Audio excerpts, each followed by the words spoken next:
கிறிஸ்துவில் பிரியமானவர்களே, ஆண்டவராக இயேசு கிறிஸ்துவின் நாமத்திலே உங்கள் யாவரையும் வாழ்த்தி ஆசீர்வதிக்கிறேன். இந்த நாளுக்கு என்று தேவன் நமக்கு அருளி இருக்கும் ஜீவ வார்த்தை லூக்கா எழுதின சுவிசேஷம் 5ஆம் அதிகாரம் 9வது வசனத்தில் இருக்கிறது. அவர்கள் திரளான மீன்களை பிடித்தது நிமித்தம் அவனுக்கும் அவனோட கூட இருந்த யாவருக்கும் பிரமிப்புண்டானபடியினால் அப்படி சொன்னான். என கேட்கிற தேவனுடைய பிள்ளைகளே, இந்த நாள் தேவன் உங்கள் வாழ்க்கையில் உங்களுடைய தோல்விகளை ஜெயமாக மாற்றும் ஒரு நாளாக இருக்கிறது. திரளான நன்மைகளை உங்களுக்காக தேவன் அகப்பட பண்ணும் ஒரு நாள் இந்த நாள். ஆண்டவராக இயேசு கிறிஸ்து பேதுருவை 2வது முறையாக சந்திக்கும் ஒரு சம்பவம் தான் இங்கே எழுதப்பட்டிருக்கிறது.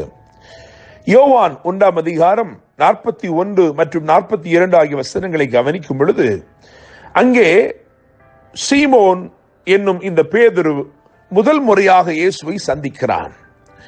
அவனுக்கு சீமோன் என்றுதான் பெயர். அவனை ஆண்டவர் இயேசு கிறிஸ்து பேதுரு என்று அழைக்கிறார், பேரிட்டு அழைக்கிறார். ஆனாலும் மேசியாவை கண்டோம் என்று சொல்லி அவனை இயேசுவிடத்தில் கொண்டு வந்தார்கள். மேசியா என்றால் அனாயிண்டட் ஒன், கிரைஸ்ட் என்ற அர்த்தம், கிறிஸ்து என்ற அர்த்தம், அபிஷேகம் பண்ணப்பட்டவர் என்ற அர்த்தம். இயேசு கிறிஸ்துவை பேதுரு பார்த்த பொழுது ஒரு கவர்ந்தெழுக்கும் நபராக அவனால் பார்க்க முடியவில்லை. எனவே அவன் அவரை பின்பற்றாமலேயே தன்னுடைய வேலையில் தொடருகிறான். அவன் மீன் பிடிக்கிறவனாய் இருக்கிறான், அந்த வேலையில் அவன் தொடருகிறான். ஆனால் தேவன் அவனை நேசித்தபடினால், ஆண்டவர் இயேசு அவனை நேசித்தபடினால், அவன் தன் வழியே போனாலும் அவனை தேடி அவர் வந்தார். அவனுடைய வாழ்க்கையில் ஒரு நாளை குறித்து வைத்திருந்தார். ஒவ்வொரு நாளும் மீன்களை பிடித்துக் கொண்டிருந்த அவனுடைய வாழ்க்கையில் அவனை அகப்பட பண்ணும் ஒரு நாள், அவருடைய அன்பின் வலையிலே அவனை அகப்படுத்தும் ஒரு நாளை தேவன் முன் குறித்து வைத்திருந்தார். அந்த நாளிலே சம்பவித்தது என்னவென்றால், இரவெல்லாம் அவன் பிரயாசப்படுகிறான், ஆனாலும் ஒன்றும் அகப்படவில்லை. இரவு முழுவதும் அவனுடைய பிரயாசங்கள் எல்லாம் தோல்வியும் வருத்தமுமாயிருந்தது. அவனுடைய சிந்தனை அவனை நடத்தின எல்லா ஆழங்களுக்குள்ளும் அவன் சென்று பார்த்து விட்டான். அவனுக்கு வெறுமையே மிஞ்சி இருந்தது. அவன் மிகுந்த வேதனையோடு விசனத்தோடு வலைகளை அலசி கொண்டிருந்தான். அவன் படவுகளை ஒதுக்கி வலைகளை அலசி கொண்டிருந்த பொழுது, காலையில் சூரியன் உதித்து வருவது போல் ஆண்டவர் இயேசு கிறிஸ்து அவன் இருக்கும் இடத்திலே அவனை தேடி வந்தார். அவன் எங்கே தோற்று போய் நின்றானோ, எங்கே வெறுமையாய் நின்றானோ, எங்கே தனிமையாய் நின்று கொண்டிருந்தானோ, அங்கே அவனை அவர் தேடி வந்தார்.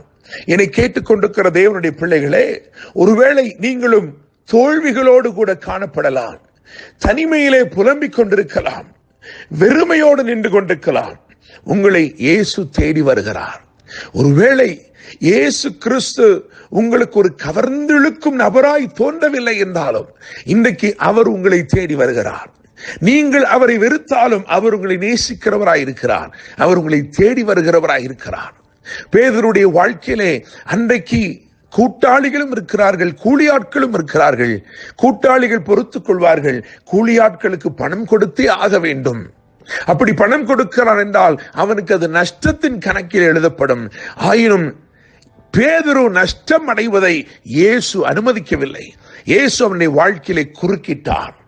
அன்றைக்கு அந்த இடத்தில் வந்து அவனுடைய படகை கேட்டு வாங்கி, தோற்று போன ஒருவனுடைய படகை கேட்டு வாங்கி அந்த வெறும் படகை நிரப்பும்படிக்கு அதிலே ஏறி பிரசங்கம் பண்ண ஆரம்பித்தார்.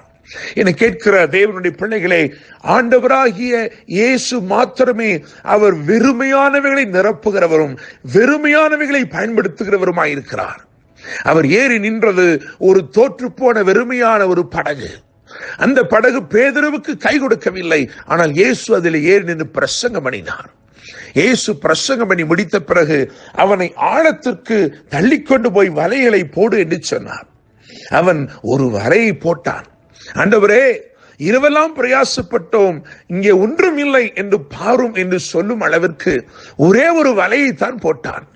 அவரோ வலைகளை போடுங்கள் என்று சொன்னார். அவனோ ஒரே ஒரு வலையை போட்டான். ஆனால் ஆச்சரியமாயிருந்தது, ஒரே வலையிலே 2 படகுகளும் அமிழத்தக்க மீன்கள் கிடைத்தது. அப்படிப்பட்ட மீன்கள் வேண்டுமென்றால் அங்கே பல வலைகள் பயன்படுத்த வேண்டும். ஒரு படவை நிரப்ப வேண்டும் என்றால் 3 வலைகள் தேவைப்படும்.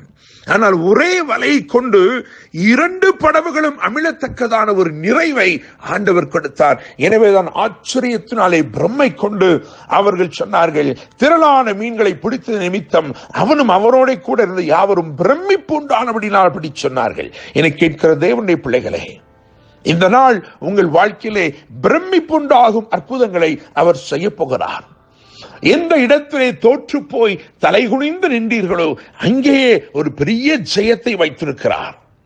நீங்கள் அறியாத ஆழங்களுக்குள் உங்களை நடத்தி அற்புத நிறைவினாலே உங்கள் படவை நிறைத்து இன்று உங்களை ஆச்சரியமாய் வழிநடத்தப் போகிறார். இன்று உங்களை அவர் ஆசீர்வதிக்கப் போகிறார். உங்களை மகிழ்ச்சியாக்கப் போகிறார். என்னை கேட்கும் தேவனுடைய பிள்ளைகளே, நாம் வாசித்த வசனத்தை கவனியுங்கள். அவர்கள் திரளான மீன்களை பிடித்தது நிமித்தம் அவனுக்கும் அவனோட கூட இருந்து யாவருக்கும் பிரமிப்புண்டானபடினால் அப்படி சொன்னார். இன்று உங்கள் வாழ்க்கையிலும் பிரமிப்புண்டாகும் அற்புதங்களை செய்து உங்களை ஆசீர்வதித்து வாழ வைப்பாராக. என்றும் அன்புடன் pastor Daniel Moses. God bless you.